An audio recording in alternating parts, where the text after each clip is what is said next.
Hello and welcome to our English class at Seduc Ação. I am Carlete and this is Quintino, our interpreter. Today we are going to talk about the connectors. Then we are going to talk about the difference between simple past and past continuous. Hello e sejam bem-vindos na nossa aula de língua inglesa no Seduc em Ação. Eu sou Carlete e esse é Quintino, nosso intérprete. Hoje estudaremos sobre os conectivos e depois conversaremos sobre as diferenças entre o simple past e o past continuous. Let's start!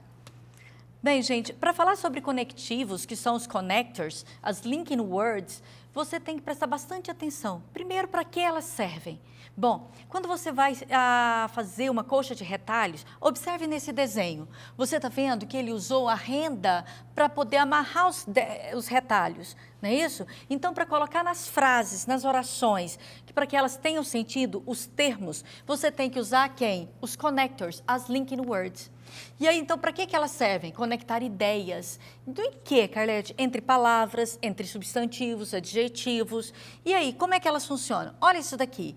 I watched TV and played video games. Se eu falasse só I watched TV, played video games, você ia falar, mas quem é que jogou played video games? Aí você ficaria sem o sujeito da oração.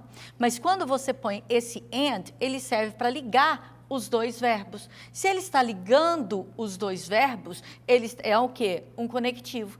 Carlete, mas eu tenho que traduzir sempre? Eu não aconselho. Eu aconselho você sempre buscar o valor de significado que ele tem, que é o valor semântico. Então, aqui ele tem o valor de quê?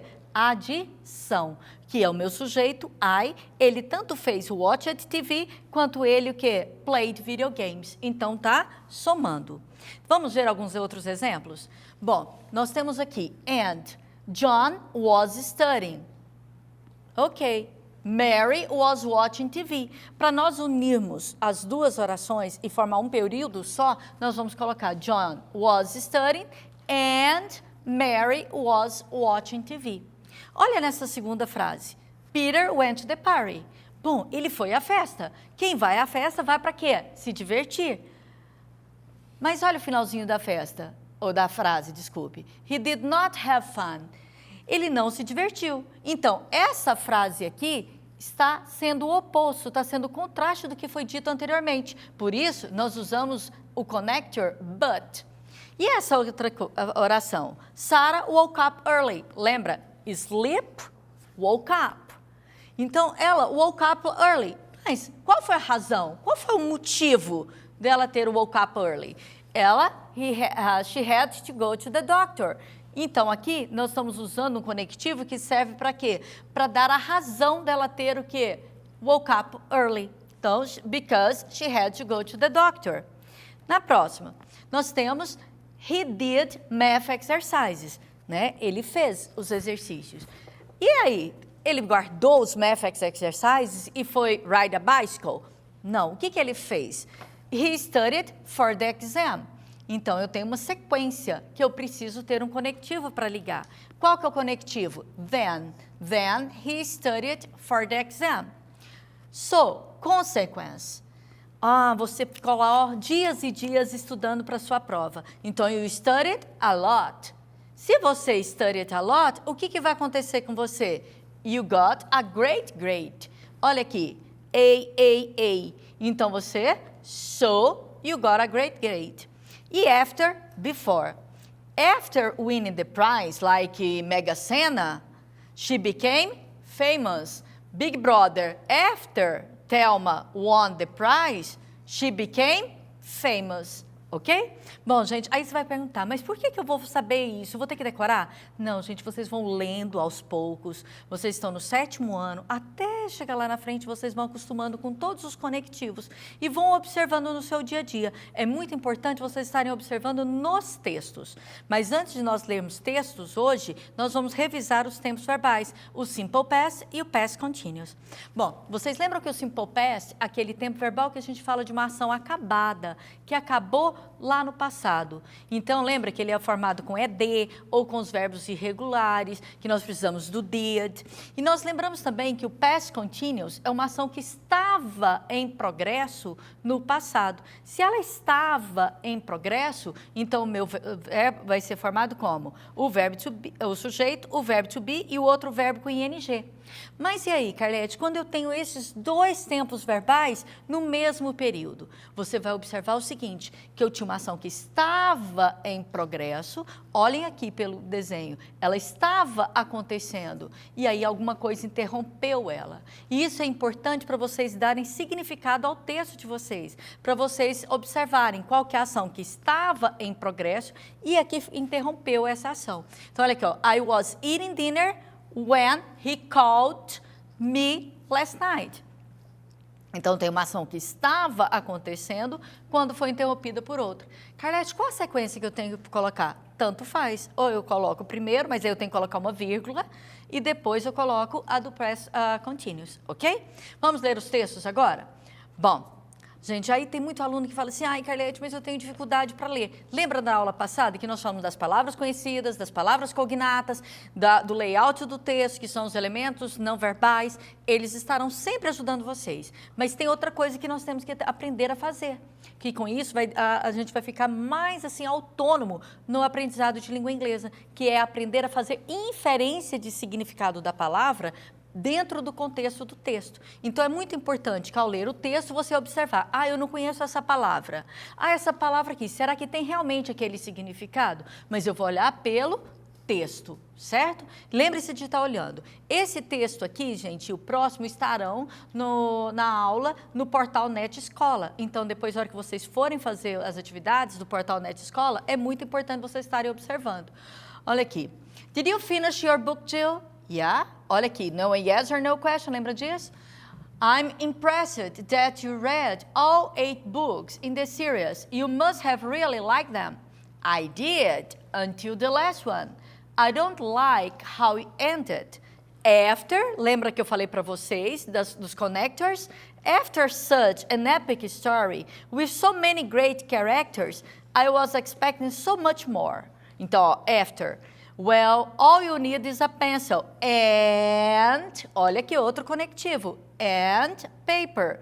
And you can make this story end however you wanted it. Hey, that's a good idea. Olha aqui que o Jill faz. Dear author, I'm writing to tell you, no, you ended your series wrong and should give it another try. Bom, o que nós percebemos? Que aqui nós temos a mãe conversando com o Jill e ela fica o quê? Impressed. Aí agora eu quero chamar a atenção de vocês. Será que toda palavra terminada em ED, ela é verbo? Cuidado que não é, tá? Ela pode ser adjetivo. Então, vocês observem todos esses detalhes. Bom, olha o outro texto. Esse texto aqui é da Cinderella. Lembra que eu falei dos aspectos visuais? Então, olhem aqui, Cinderella, você conhece, é uma fairy tale. O que é fairy tale? É um conto de fadas. Então, é muito importante você estar olhando. Mas o conto de fadas, a que tipologia textual que ele é? Ele é narrativo. Se ele é narrativo, ele vai ter narrador, ele vai ter personagem, ele vai ter enredo, ele vai ter tempo, ele vai ter espaço, ele vai ter clímax e o desfecho. Mas e aí, gente? Eu vou ter que saber isso também em língua inglesa? Sim, do mesmo jeito que nós temos em língua portuguesa, nós temos em língua inglesa. Esse texto está lá no portal Net, mas eu vou chamar a atenção de vocês algumas palavras. Olha aqui. It was first. Ó, it was, o verbo to be no passado. Cinderella was living. Ó, o past continuous, ok? Died until her mother died and her father remarried a Creole later. Vocês lembram da história? Aí você vai falar, então o que eu tenho que fazer ao ler no texto? Você tem que também trazer o seu conhecimento de mundo. E você tem o seu conhecimento de mundo para você entender agora então. O que é stepmother? Vocês lembram da história da Cinderella? E aí, quem é a stepmother lá? Vocês lembram? Então, na stepmother, ela também... O que ela fez com a Cinderella? Makes her servant, não é isso? And, olha aqui o conectivo, and forces her to do chores. O que é do chores? lavar roupa, passar, limpar a casa. Então, tudo isso daí é o quê? Do course. One day, a special invitation arrived. Olha aqui, outro tempo no simple past. Então, é muito importante vocês estarem observando os tempos verbais.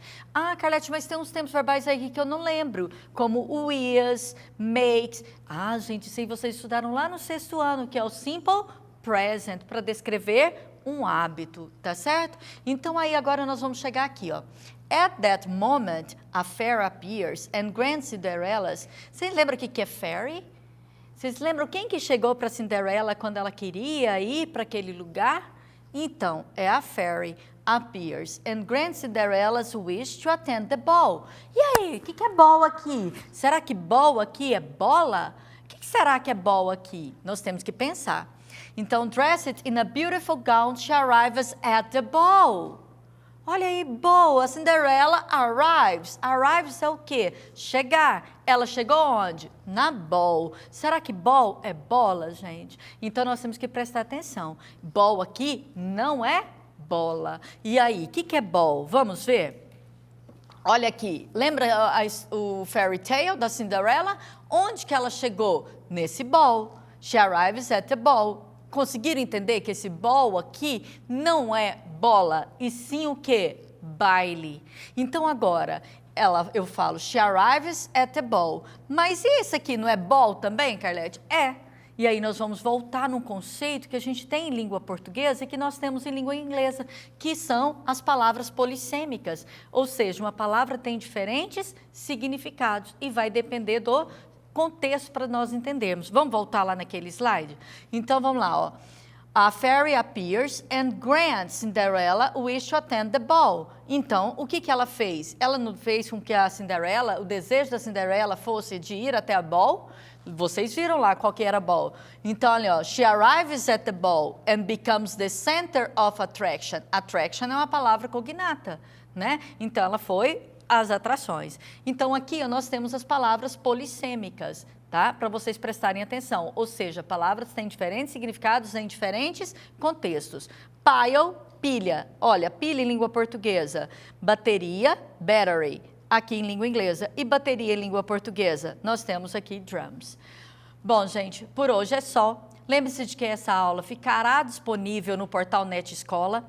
Não esqueçam que também essas aulas são transmitidas também pela RBC-FM 90.1 e AM 1270. Um forte abraço e thanks a lot and see you next class. Amanhã teremos aula de língua portuguesa com o professor Maurício para o 8º ano.